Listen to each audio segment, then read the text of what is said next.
Justice వస్తే ఆ ప్రాబ్లంకి సఫర్ అయిన విక్టిమ్కి న్యాయం జరుగుతుంది, కానీ ప్రాబ్లంకి సొల్యూషన్ అయితే రాదు.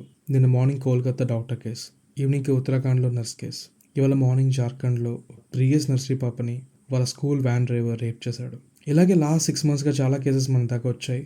మన వరకు రానివి ఇంకా చాలా ఉన్నాయి. ఇప్పుడు వీటన్నిటికీ జస్టిస్ అయితే కావాలి, కానీ కేవలం జస్టిస్ ఒకటే ఆన్సరా అంటే కాదు. లాస్ట్ మంత్ July 11th ఒక 8 years పాపని 12 to 15 years మధ్యలో ఉన్న ఒక ముగ్గురు చిన్నపిల్లలు కలిసి రేప్ చేసి మర్డర్ చేశారు. ఇప్పుడు ఇక్కడ జస్టిస్ ఎవరికి చేయాలి? ఆ చనిపోయిన చిన్న పాపక, లేదా చంపిన ముగ్గురు చిన్నపిల్లలక?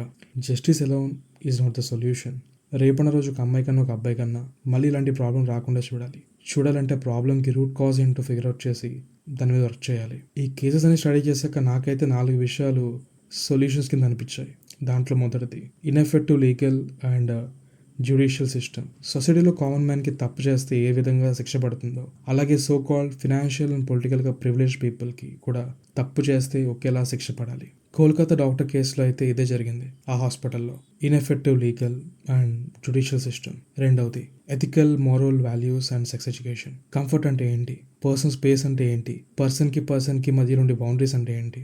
Ethical, moral values and sex education అంటే ఏంటో ప్రాపర్గా ఎడ్యుకేట్ చేయాలి. మూడవది సీసీటీవీ అండ్ టెక్నాలజీ. ఇండియాలో సీసీటీవీస్ కొన్ని అండర్ మెయింటెనెన్స్లో ఉంటాయి, లేదా డస్ట్, పొల్యూషన్, క్లైమేట్ కండిషన్స్ వల్ల మెయింటెనెన్స్ లేకుండా ఉంటాయి. ప్రాపర్గా సీసీటీవీస్ని మెయింటైన్ చేస్తూ తప్పు జరిగిన తర్వాత ట్రాక్ చేయడం కాకుండా ఇప్పుడున్న ఏఐని, టెక్నాలజీని డెవలప్ చేసి అబ్నార్మల్ యాక్టివిటీస్ని ట్రాక్ చేస్తూ తప్పు జరుగుతున్నప్పుడు ఆపచ్చు.